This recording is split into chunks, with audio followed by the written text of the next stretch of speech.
Hello, it's Nikki. How are you doing? Welcome to a brand new week. I am delighted that you are here to spend some time with me. Thank you so much for that, as always. And secondly, thank you so much for all your lovely messages about moving. Yes, that is happening, and it's been a long process, but we've got there, and I'm delighted. And I'm also slightly terrified with the amount of stuff that I need to do. But that's fine. That will all get done.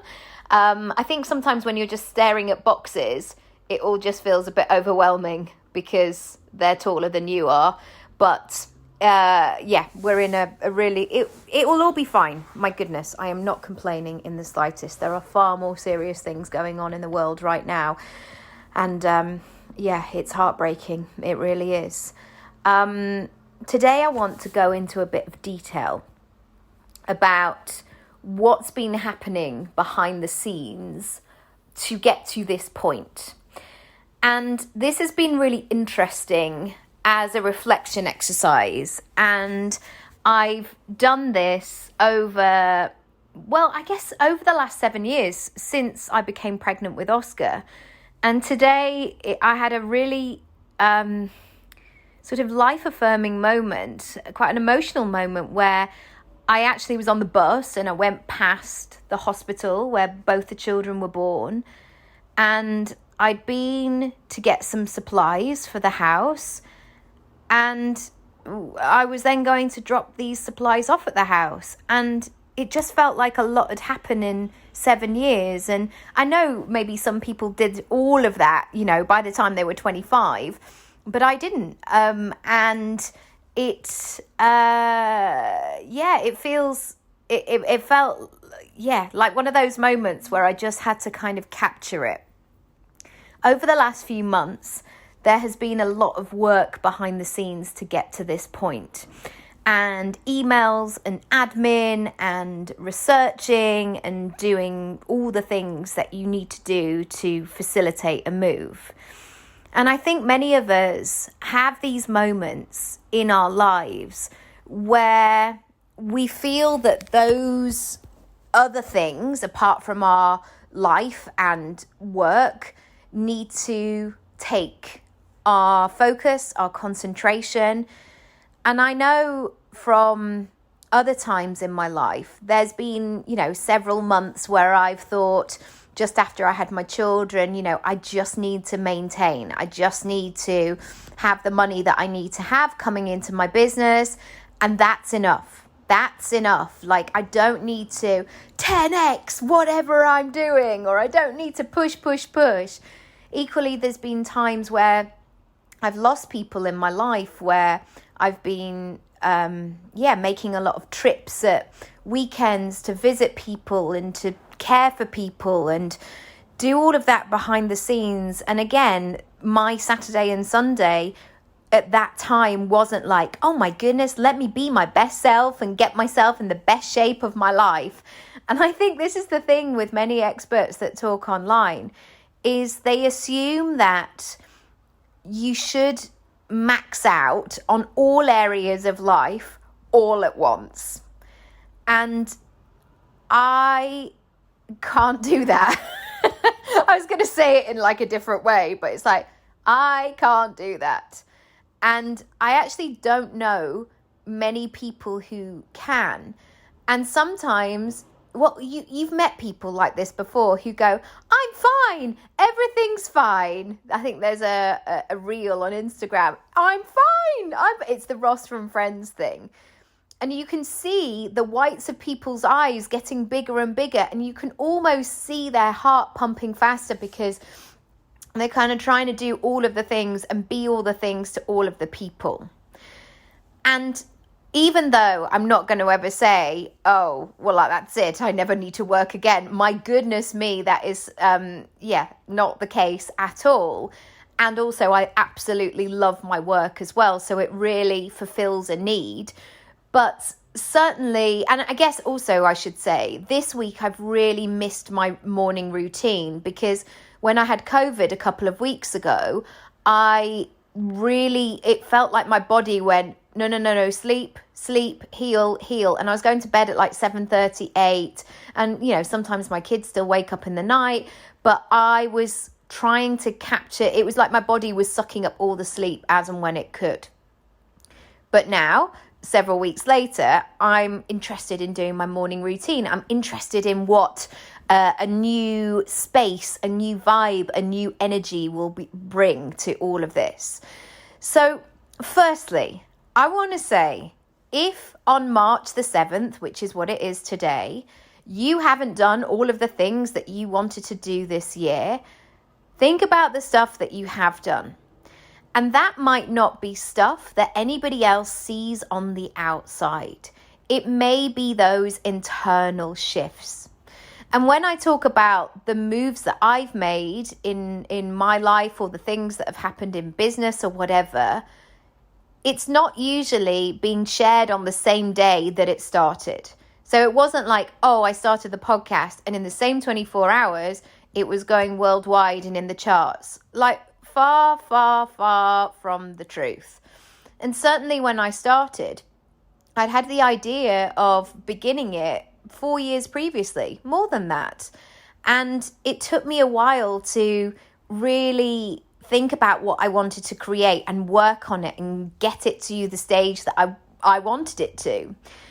And also, I've really recognized that there is so much more enjoyment in my life than just working. And I think there is a fine balance here, that you can love what you do, but also it's okay to do other things as well. And one thing is for sure, I've really loved doing this house process. I'm really enjoying going through all our possessions. I'm really excited about thinking how we want to use the space and what we want to do and all of those sorts of things. And I want to say that it's important not to forget about the pleasure of life. And these are the small pleasures and the big pleasures. And when people say like, oh, I don't have time for a shower in the morning, or I'm doing this or I'm doing that, I just think, gosh, what is the case here? Is it actually that you don't have time? Because, you know, gosh, I know there are people working shifts and all kinds of things. Or are you paying attention to somebody else's routine or somebody else's version of success? So first and foremost, I want to invite you to really explore what your version of success is and what that looks like on a big and a small level, and how do you know you're doing it. And in part 2 tomorrow, I'm going to be going into a bit of a framework, a bit of a checklist in terms of your business. But I want you to think about what your rules are in terms of your life and your version of success. One of mine always comes back to, I want to be in the moment. I want to work hard, but I also want to be there for the glory at the end. And sometimes that's my own personal glory of like, oh, I can't believe I pulled that off. I can't believe that I did it, or I got to the finishing line, or I did what I said that I was going to do, or all of those moments. I also want to make sure that I've got really clear boundaries in my life. I never want to be one of those parents, for example, where I'm always just saying to my child, in a minute, not right now, I'll be there in a second. And I know that sometimes I have done that more than once, more than 10 times. Like, let's be real here. And especially when there's been house stuff going on, I've had to take calls at times where I maybe wouldn't have done either, but I've needed to because of logistics or people waiting on something from me. And I got a taste of what that would be like. And certainly through COVID as well, of always trying to keep people quiet or in another room, or do the thing or be professional. And you know what? I really want to separate parts of my life. I really want to work, and I've said this before on the podcast, I really want to work when my kids are in nursery and in school. And at the weekends, unless I choose to, I don't necessarily want to do more and more and more and more, because that's my temptation sometimes. And this is me being really honest with you, of saying like, oh, well, what I've done is not enough, so I better keep striving. And I find this energy from somewhere. And actually, I'm interested in looking at how I can use that energy for something bigger, something better, something brighter, something that I don't even know what it is yet. But I'm really thinking about that.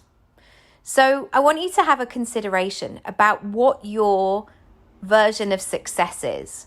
What are you doing and what are you not doing? Who are you being and who are you not being? What are you having? What are you not feeling? You can play with the opposites here. But this is a really interesting one, and it's a really, really important time to listen to what it is that you need and want and where you want to go next. Because what will happen, especially with everything going on at the moment, there will be somebody out there on the internet who will tell you there is a shorter, quicker way. And they will lay their version, their method, their framework, whatever it might be, on top of yours. And unless you're clear, unless you are sure and have clarity about what it is that you want, it's almost like somebody's just bringing another random piece of furniture into your life. And unless you know where it's going to go, you're going to trip over it, you're going to walk around it, you're going to find it a bit of an inconvenience, you're going to look at it and go, oh, it's not quite the right colour, it doesn't quite fit, and all of those. I know that's a random metaphor, but we really have to be clear and have that ownership over who we are, where we're going, what we want, and what's important to us. Because people will tell you all day long what you should be doing. And I don't buy into that, because we've all been in those situations where we've maybe done the thing and suddenly we've thought, oh no, this doesn't feel good. This doesn't feel like me. This feels a bit icky. I can't just put my finger on it. I need to leave. Oh gosh. Oh, I just want to go home. We've all felt those feelings.